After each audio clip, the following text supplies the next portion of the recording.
আসলে আমি কারোর ব্যাপারে ভিডিও বানানোর অত নেই, যেটা বলে অভিজ্ঞতা বা এত ভালো জ্ঞান বা এত ভালো ধারণা নেই।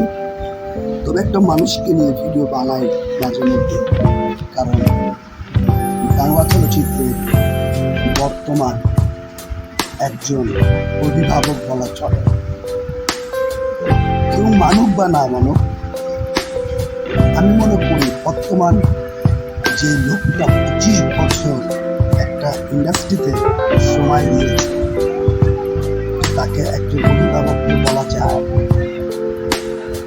মেরিল প্রথম আলোর অনুষ্ঠানে শাকিব খান বা মেগা স্টার বা আমাদের সুপারস্টার যেভাবে এন্ট্রি দিয়েছে,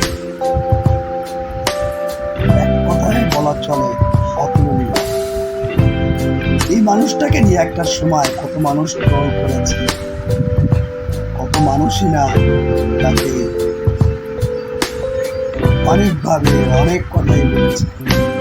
আজ দেখা যায় এই মানুষটাকে নিয়েই সবাই মাথায় ভিড়ে রেখেছে। যাক, একদিন যে যার সমালোচনা করবে, যদি সে ভালো কোনো কাজ করে, সেই ভালো কাজের মাধ্যমেই তো সে মানুষের কাছে আসবে বা চিনবে তার কাজের মাধ্যমে। শাকিব খান বা মেগা স্টার সেটা দেখিয়ে দিয়েছে সে কি পারে। তবে এই মানুষটার সাথে কাঁধে কাঁধ মিলিয়ে আপনারা এই বাংলা ইন্ডাস্ট্রিকে এগিয়ে নেন।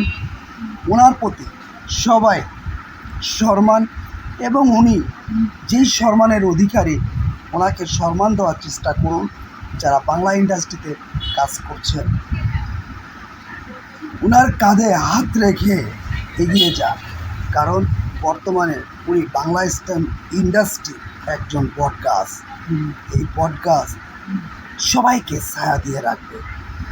বুঝতে হবে যে সারা ওয়ার্ল্ড এখন এই শাকিব খানের সিনেমা সম্বন্ধে ইউটিউবে বলেন, ফেসবুকে বলেন, মানে কিছু না কিছু ভিডিও বানায়। সে যেই হোক, সে যে দেশের থেকেই হোক, ভাবতে ভালো লাগে। সে যেই কাজ করে খাক, কিন্তু বাংলাকে চেনে, বাংলা ফিল্ম ইন্ডাস্ট্রিকে চেনে। এই বটগাছের ছায়ার নিচে আপনারা একসাথে থাকেন, বাংলা ইন্ডাস্ট্রিকে এগিয়ে নিয়ে যায়। ধন্যবাদ সকল মানুষকে যারা মেরিল প্রথম আলো অনুষ্ঠানটা আয়োজন করেছে এবং শাকিব খানকে যে সম্মানটা দিয়েছেন, জানি না তার প্রাপ্য সম্মান নাকি, কিন্তু 25 বছরের যেই অ্যাওয়ার্ডটা দেওয়া হয়েছে, এই অ্যাওয়ার্ডটা আমার খুব পছন্দ হয়েছে এবং সকলকে এই অ্যাওয়ার্ডটা দেওয়ার জন্য আমি আন্তরিকভাবে ধন্যবাদ জানাচ্ছি। বিদায় নিলাম আমি আমার এই আজকের ভিডিও থেকে। আসলে আমার ফেসবুকে একটি পেজ আছে, ইউটিউবে এই সেম নামেই একটা চ্যানেল আছে। যদি কারোর মনে হয় চ্যানেলটি সাবস্ক্রাইব করবেন, পেজটিকে ফলো দিবেন।